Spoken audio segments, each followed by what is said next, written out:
नेत्र हे भुवन भास्कर नमो नमो। हे सृष्टि के सिरजनहार दिवाकर नमो नमो। हे सूर्य प्रभाकर नमो नमो। आदित्य विभाकर नमो नमो।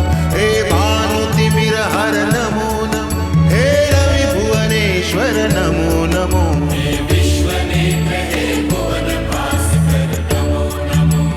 नमो नमो। हे सृष्टि के सिरजनहार दिवाकर नमो नमो। ओम सूर्याय नमो नमः। ओम सूर्याय नमो नमः। ओम सूर्याय नमो नमः।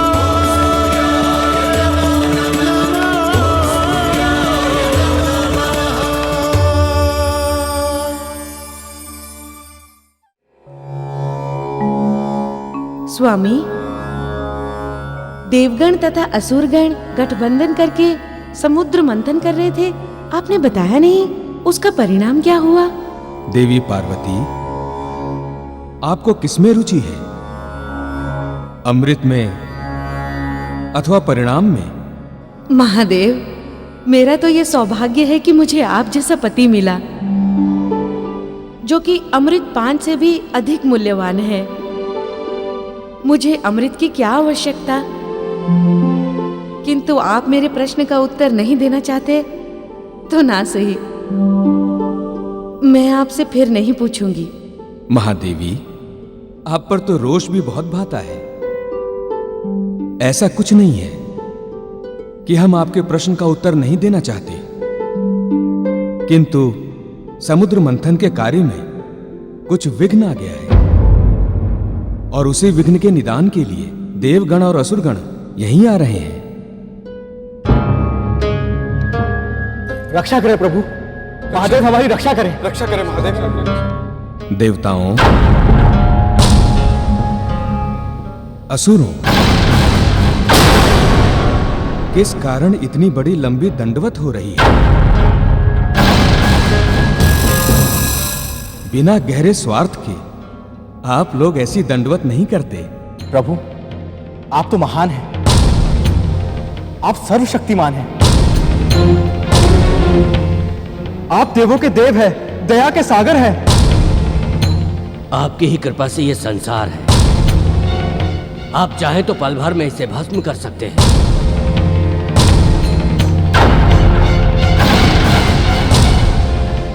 आप सभी अपने आने का प्रयोजन बताइए। माता, हम प्रयोजन तभी कहेंगे जब महादेव प्रसन्न होंगे। हे विश्वेश्वर, आप शरणागत वत्सल हैं। प्रभु, आप तो भेदभाव से रहित हैं, सबको समान दृष्टि से देखते हैं। हम सब एक बहुत बड़ी विपत्ति में फंस गए हैं और उससे मुक्ति केवल आप ही दिला सकते हैं। आप लोग कहें तो सही, ऐसी कौन सी विपत्ति आन पड़ी जो उसके निदान के लिए आप लोग महादेव के पास आए? माता,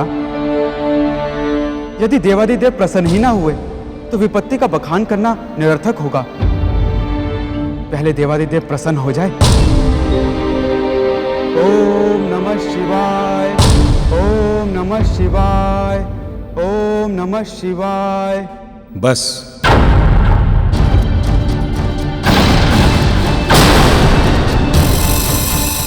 बताइए, क्या प्रयोजन है आप लोगों के यहां आने का? महादेव, आपको तो ज्ञात है कि हम अमृत प्राप्ति के उद्देश्य से समुद्र मंथन कर रहे हैं।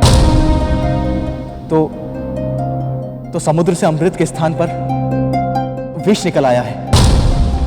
तो चारों तरफ त्राही त्राही मच गई है महादेव। क्या असुर, क्या देव, सभी उसके प्रभाव से त्रस्त हो चुके हैं।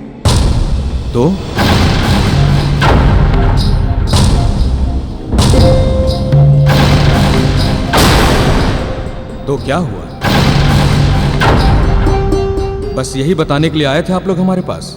महादेव, हम कहने आए थे कि हम जानते हैं आप लोग हमारे पास क्या कहने आए थे, किंतु हम आप लोगों के मुख से सुनना चाहते हैं। आशुतोष, यदि आप इस विष को पी जाए तो इस संसार को उसके दुष्प्रभाव से मुक्ति मिल जाएगी।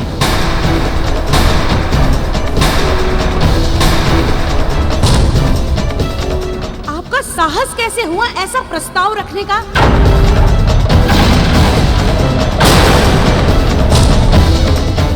देवगण, असुरगण, आप जो आशा लेकर यहाँ कैलाश पर्वत पर आए हैं ना, वो मैं कभी पूरी होने नहीं दूंगी।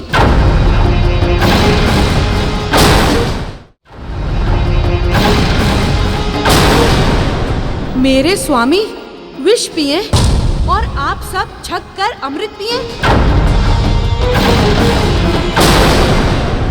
ये कैसी बात हुई?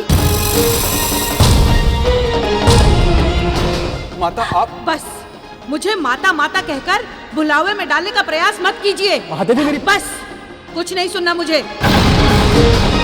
मैं तो कभी सोच भी नहीं सकती कि आप लोग ऐसा प्रस्ताव लेकर यहाँ आएंगे। तुरंत यहाँ से प्रस्थान कीजिए। जाइए।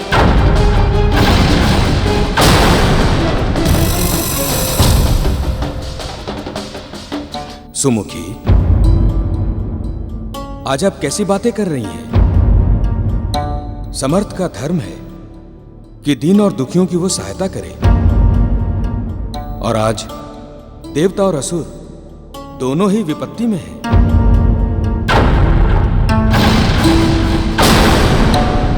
उनकी सहायता करना हमारा धर्म है। कुछ नहीं, आप तो भोलेनाथ ठहरे। किसी ने 2 बार जय जयकार कर दी और आप अपने प्राण संकट में डाल देंगे?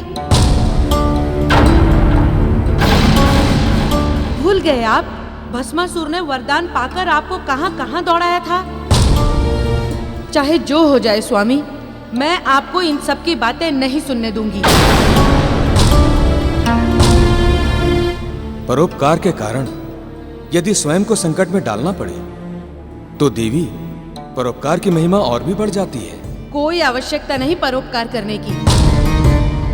जिस कार्य में आपका जीवन संकट में पड़ता हो, वो कार्य मैं किसी मूल्य पे आपको नहीं करने दूंगी स्वामी। किंतु गिरिजा। किंतु परंतु कुछ नहीं। मुझे इस विषय में आपसे कोई बात नहीं करनी।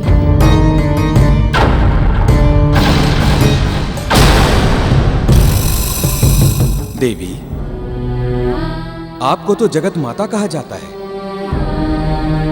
किंतु आज आपकी वाणी, विचार, चिंतन में माता का पुट नहीं दिख रहा है। माता तो अपने बच्चों के लिए अपने प्राण तक संकट में डाल देती है। आप तो जगदम्बा हैं, फिर आज कैसी बातें कर रही हैं आप? आप कहना क्या चाहते हैं? महादेवी, यदि समुद्र के गर्भ से निकले हलाहल विष का पान हम नहीं करेंगे तो सारा विश्व इसकी चपेट में आ जाएगा, और महाप्रलय से पहले ही प्रलय आ जाएगी। तो आप क्या चाहती हैं महादेवी? आपके बच्चे, आपका संसार बिना पाप ही अकाल मृत्यु पाए?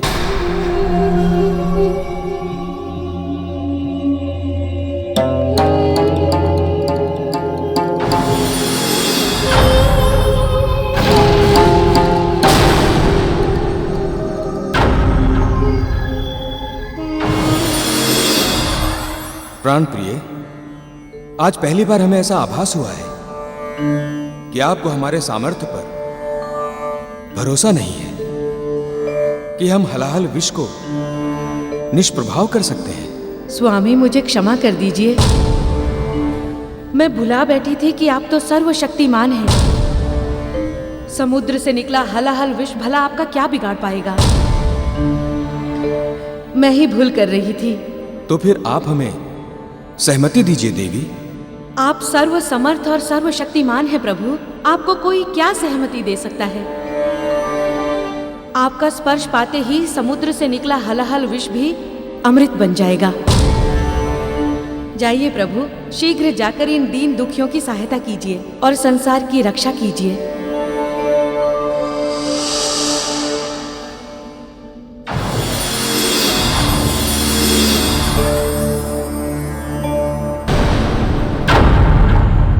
देवतागण और असुरगण हम हलाहल विष का पान करेंगे।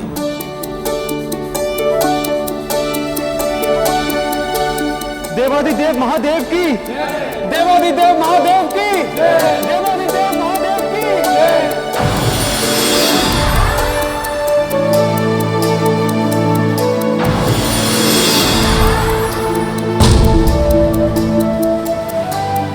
देवाधिदेव महादेव की जय। शिव शंकर भोलेनाथ की जय।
भगवान सूर्यदेव, कैलाशपति भगवान शिव ने विष को कंठ में क्यों रोक रखा है? अत्रि पुत्र चंद्रदेव, विष का स्वभाव निंदा के भांति होता है। यदि कोई सज्जन पुरुष पर निंदा को आत्मसात कर ले तो उसके मन में विकार आ ही जाता है। इसी प्रकार कोई कितना भी सक्षम क्यों ना हो, यदि वो विष का आत्मसात कर ले तो उसके शरीर में कहीं ना कहीं विकार आ ही जाता है। यही कारण है कि भोलेनाथ ने विष को कण में रोक के रख दिया। भगवान की जय।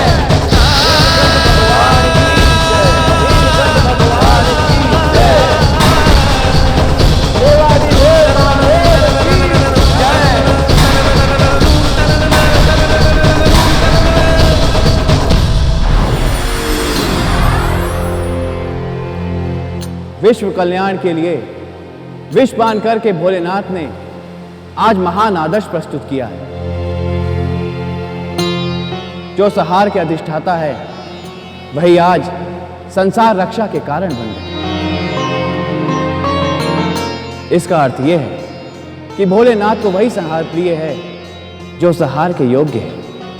देवाधिदेव महादेव की जय। देवाधिदेव महादेव की जय। चंद्रदेव, भगवान शिव ने अपना कार्य पूर्ण कर दिया है। अब आपको अपना कार्य प्रारंभ करना चाहिए। आप शीघ्र ही कैलाश पर्वत पर प्रस्थान करें।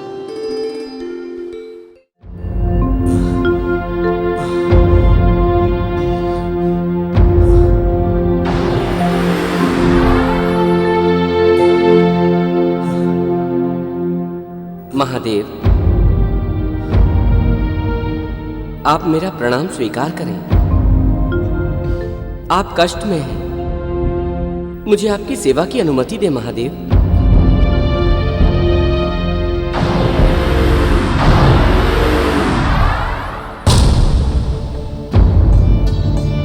चंद्रदेव, जिस प्रकार आपने अपने शीतल किरणों की वर्षा करके हलाहल विष की गर्मी और तपन को शांत किया है, उसी प्रकार आप युगों युगों तक संसार पर अपने शीतल किरणों की वर्षा करते रहेंगे। संसार वासियों की शुभकामनाएं प्राप्त करते रहेंगे। प्रभु, आपका आशीर्वाद रहे तो मैं आपका आदेश सदा सर्वदा पूरा करने का प्रयत्न करूंगा। समुद्र मंथन का कार्य पुनः प्रारंभ किया जाए।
पिताश्री, आपको क्या लगता है अमृत निकलेगा? इसमें कोई संदेह हो ही नहीं सकता। स्वयं भगवान सूर्यदेव ने कहा है कि समुद्र के गर्भ से अमृत निकलेगा। पहले तो हमें भी संदेह था, किंतु इतनी सारी वस्तुएं निकल रही हैं तो अमृत भी निकलेगा। प्रश्न केवल यह है कि कब? इसका उत्तर समय ही देगा। हम सबको थोड़ा धैर्य रखना होगा।